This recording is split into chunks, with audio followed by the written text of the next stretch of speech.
विद्यार्थियों नमस्कार। मैं उमेद सिंह, हिंदी प्रवक्ता, राजकीय वरिष्ठ माध्यमिक विद्यालय काकोड़िया, जिला रेवाड़ी से आज की इस हिंदी कक्षा में आपका स्वागत करता हूं। बच्चों, आज हम जो पाठ पढ़ने वाले हैं उससे पहले एक गीत सुनिए।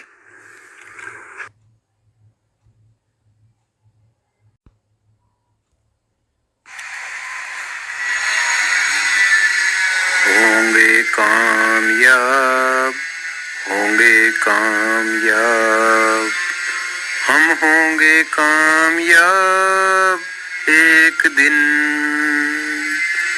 मन में है विश्वास, पूरा है विश्वास, हम होंगे कामयाब एक दिन। बच्चों, जानते हो यह गीत किसने लिखा है? यह गीत लिखा है गिरिजा कुमार माथुर जी ने। यह गीत प्रसिद्ध अंग्रेजी गीत वी शैल ओवरकम का भावानुवाद है।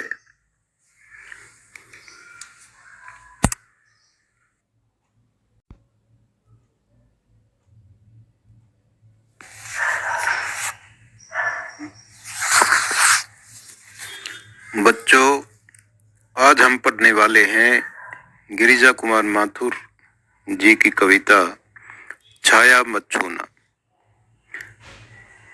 देखते हैं सबसे पहले माथुर जी का जीवन परिचय।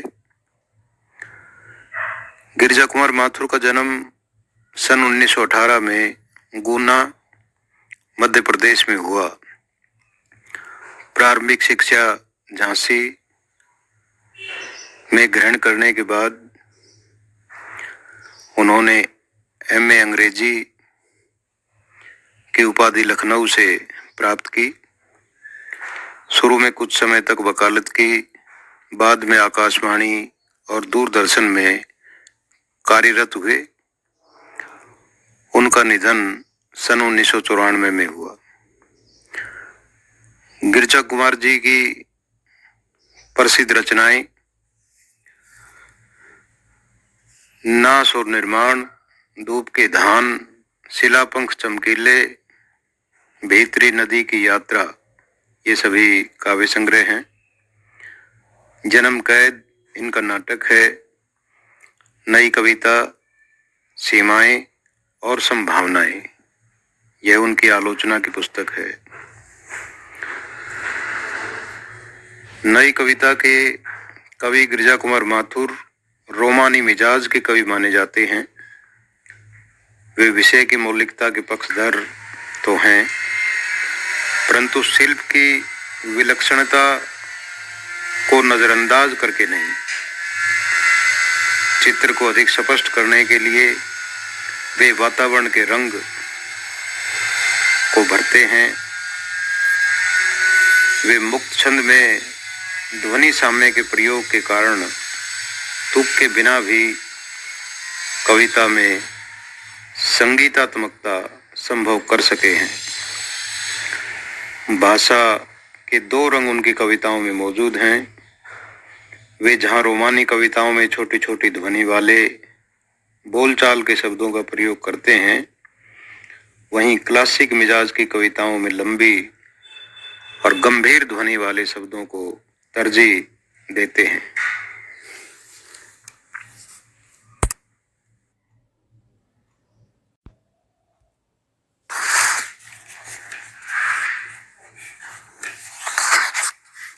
आओ पढ़ते हैं उनकी कविता छाया मत छूना। छाया मत छूना, मन होगा दुख दूना, जीवन में है सुरंग सूधियां सुहावनी, छवियों की चित्रगंध फैली मन भावनी, तन सुगंध शेष रही बीत गई यामिनी, कुंतल के फूलों की याद बनी चांदनी, भूली सी एक छुवन बनता हर जीवित क्षण, छाया मत छूना, मन होगा दुख दूना। यश है या न वैभव है, मान है न सरमाया, जितना ही दौड़ा तू उतना ही भरमाया, प्रभुता का शरण बिंब केवल मृग तृष्णा है, हर चंद्रिका में छिपी एक रात कृष्णा है। जो है यथार्थ कठिन उसका तू कर पूजन, छाया मत छूना मन होगा दुख दूना। दुविधा हत साहस है दिखता है पंथ नहीं, दे सुखी हो पर मन के दुख का अंत नहीं। दुख है न चांद खिला सर्द रात आने पर, क्या हुआ जो खिला फूल रस बसंत जाने पर। जो न मिला भूल उसे कर तू भविष्य वर्ण, छाया मत छूना मन होगा दुख दूना।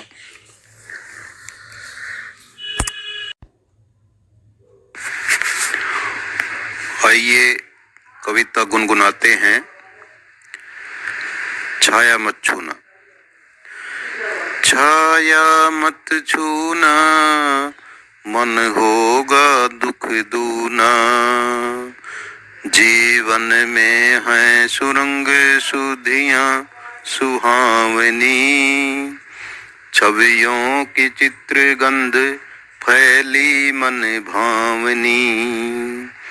तन सुगंध से रही बीत गई यामिनी, कुंतल के फूलों की याद बनी चांदनी। भूली सी एक छुअन बनता हर जीवित क्षण, छाया मत छूना मन होगा दुख दूना। छाया मत छूना मन होगा दुख दूना। यश है या न वैभव है, मान है न सरमाया। जितना ही दौड़ा तू उतना ही भरमाया। प्रभुता का शरण बिंब केवल मृग तृष्णा है, हर चंद्रिका में छिपी एक रात कृष्णा है। जो है यथार्थ कठिन उसका तू कर पूजन, छाया मत छूना मन होगा दुख दूना।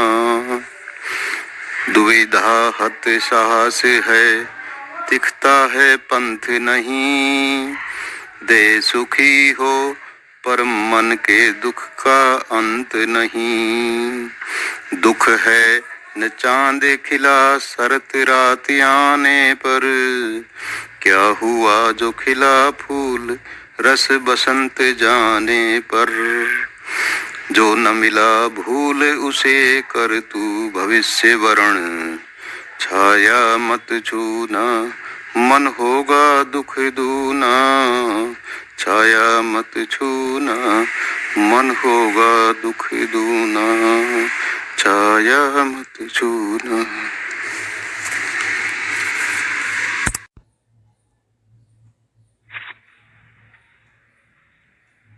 आइए देखते हैं कठिन शब्दों के अर्थ। छाया अतीत की स्मृतियां, दूना दो गुना, सुरंग रंग बिरंगी, सुधियां स्मृतियां। छवियों की चित्रगंध, चित्र की स्मृति के साथ उसके आसपास की गंध का अनुभव।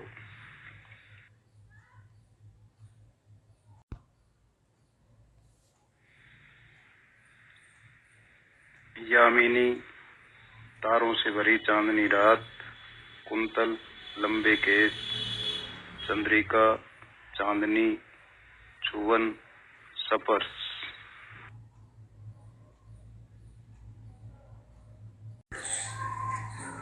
आइए देखते हैं कविता की व्याख्या।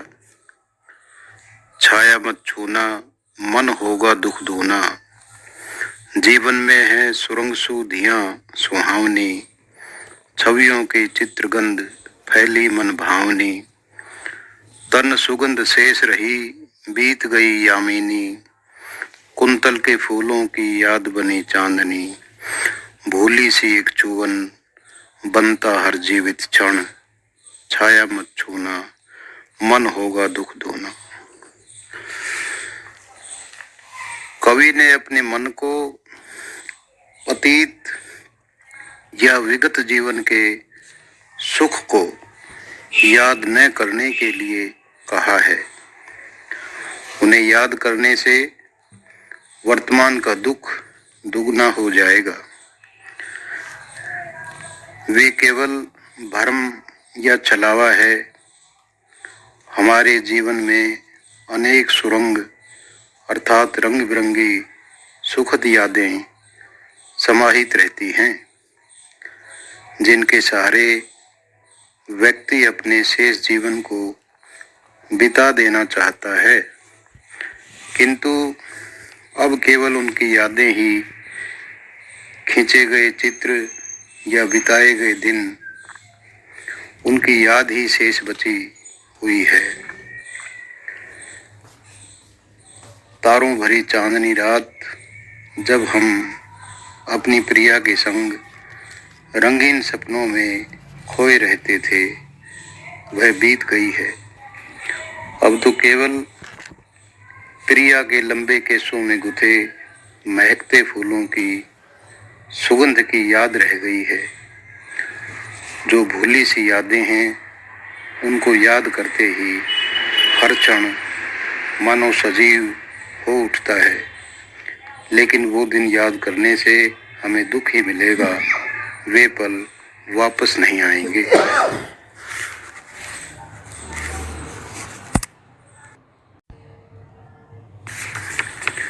देखिए दूसरा पैराग्राफ। यश है या न वैभव है, मान है न सरमाया, जितना ही दौड़ा तू उतना ही भरमाया, प्रभुता का शरण बिंब केवल मृग तृष्णा है, हर चंद्रिका में छिपी एक रात कृष्णा है, जो है यथार्थ कठिन उसका तू कर पूजन, छाया मत छूना मन होगा दुख दूना। कवि कहते हैं कि लोग नाम, यश, मान सम्मान, संपत्ति, धन दौलत के लिए सारा जीवन भागते रहते हैं, क्योंकि लोग सोचते हैं कि ये चीजें ही सुख देती हैं। इन चीजों को पाने के लिए जितना हम इनके पीछे भागते हैं, उतना ही हमें भ्रम होता है। थोड़ा पा लेने पर चाहत और बढ़ती है। प्रभुत्व या बड़प्पन की चाहत तो मृग तृष्णा के समान है। जैसे रेगिस्तान में पानी की तलाश कर रहे पशु सूर्य की तेज किरणों से उत्पन्न पानी का आभास देखकर ठगे जाते हैं। जैसे हर चांदनी रात के बाद अमावस्या की रात आती है। जीवन में सुख दुख का क्रम चलता रहता है, कुछ भी स्थायी नहीं है। इसलिए सुखद कल्पनाओं में खोए रहने के बजाय कठोर वास्तविकता को स्वीकार करने में ही हमारी भलाई है। अन्यथा अतीत की सुखद स्मृतियों को याद करते रहने से अपने दुख को और बढ़ा लेंगे।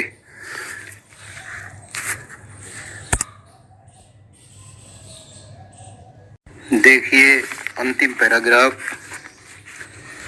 दुविधा हत साहस है, दिखता है पंथ नहीं, दे सुखी हो पर मन के दुख का अंत नहीं। दुख है न चांद खिला शरत रात आने पर, क्या हुआ जो खिला फूल रस बसंत जाने पर। जो न मिला भूल उसे कर तू भविष्य वर्ण, छाया मत छूना मन होगा दुख दूना।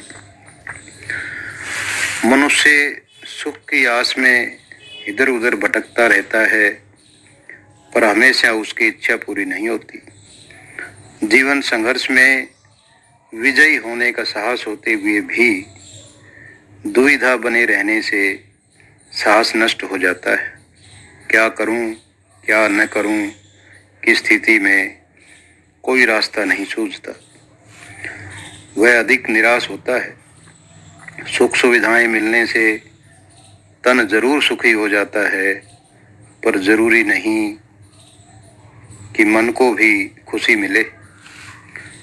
अर्थात बाहर से सुखी दिखाई देने वाला भी अंदर से दुखी हो सकता है। हम सभी प्राय इसी बात से दुखी रहते हैं कि कई चीजें हमें समय रहते नहीं मिली। शरद पूर्णिमा की रात को चांद नहीं निकला, या बसंत जाने के बाद कोई फूल खिला, तो इसमें दुखी होने वाली कोई बात नहीं। आपने यह भी सुना होगा कि का वर्षा जब खेती सुखाने, अर्थात खेती सूख जाने के बाद वर्षा का क्या लाभ। यहाँ पर यह बात जरूरी हो जाती है, जबकि कविता में चांद और फूल के उदाहरण दिए गए हैं, वे सौंदर्य के प्रतीक हैं। जरूरत पूरी होनी चाहिए। शौक तो कभी भी पूरे हो सकते हैं। शौक पूरे नहीं होते हैं तो दुखी होना व्यर्थ है। कवि आशावादी दृष्टिकोण रखते हुए सलाह देते हैं कि जो तुझे नहीं मिला उसे भुलाकर जो कुछ मिला है उसे ही सहेज कर भविष्य के लिए अपनाओ। अतीत की सुखद स्मृतियां याद करने का कोई लाभ नहीं, वे हमारे दुख को बढ़ाती हैं।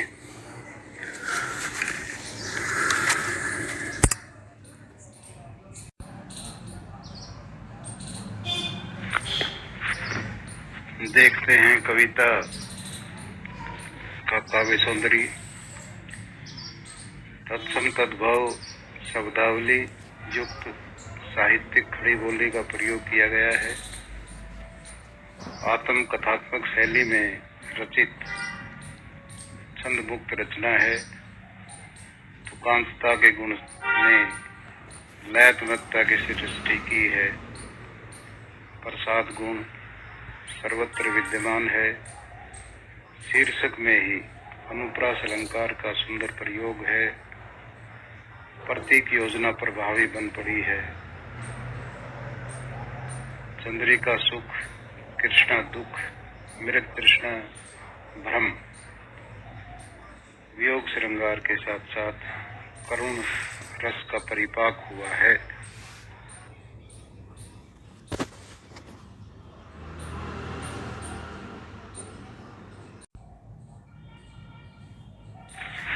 आइए देखते हैं अभ्यास के प्रश्न।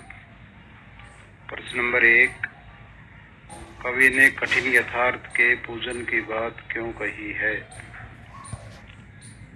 प्राय मनुष्य अतीत की सुखद स्मृतियों में डूबा कल्पना लोक में विचरण करता है और वर्तमान की ओर ध्यान नहीं देता, जिससे दुख बढ़ता है।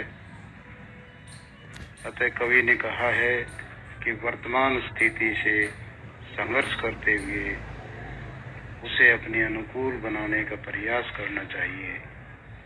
सच्चाई से मुख न मोड़कर उसे स्वीकार करना चाहिए, बल्कि उससे सामंजस्य स्थापित करना चाहिए।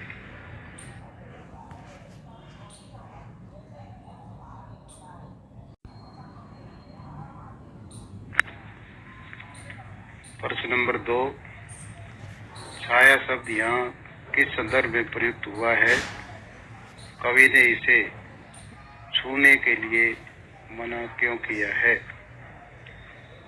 कवि ने छाया शब्द का प्रयोग जीवन के उन सुखद क्षणों के लिए किया है जो अतीत बन चुके हैं। कवि ने उन्हें छूने अर्थात याद करने के लिए मना किया है, क्योंकि जितना उन्हें याद करेंगे जीवन उतना ही बोझिल होता जाएगा।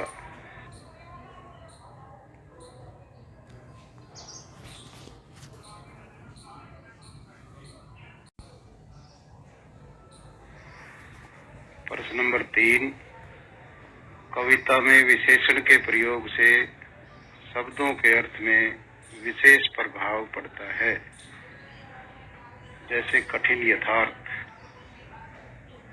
कविता में आए ऐसे अन्य उदाहरण छांट कर लिखिए और यह भी लिखिए कि इससे शब्दों के अर्थ में क्या विशिष्टता पैदा हुई। विशेषण के प्रयोग से शब्द के अर्थ में विशेषता आ जाती है। ऐसे शब्द कविता में कई स्थानों पर प्रयुक्त हुए हैं।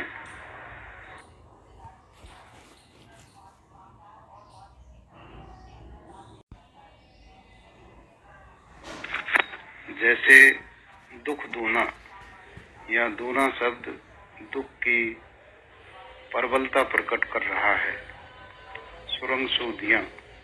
यहाँ सुरंग शब्द सूधियां अर्थात स्मृतियों को अधिक मधुर बनाने के लिए प्रयुक्त हुआ है। जीवित क्षण। जीवित विशेषण जीवन के हर क्षण को जीवंतता प्रदान करता है। रात कृष्णा। कृष्णा विशेषण रात के अंधकार को गहनता प्रदान करता है।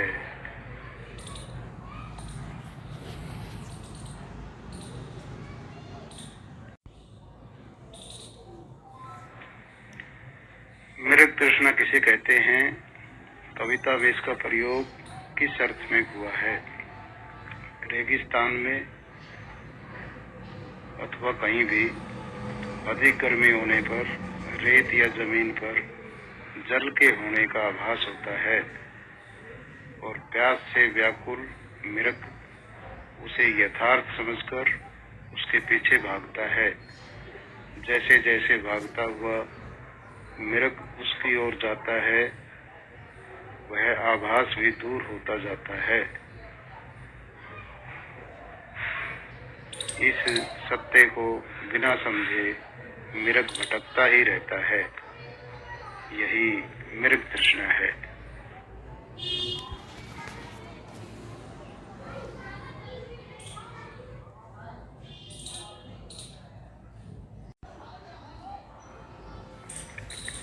प्रश्न नंबर 5। कविता में व्यक्त दुख के कारणों को स्पष्ट कीजिए। कविता में दुख के अनेक कारणों की चर्चा की गई है, जिसमें से कुछ निम्नलिखित हैं। बीते हुए सुखद पलों को याद करने से वर्तमान का दुख बढ़ जाता है। धन दौलत मान सम्मान के पीछे मनुष्य जितना भागता है उतना ही दुखी होता है। मनुष्य को समय पर उपलब्धियां न मिलने से दुख होता है।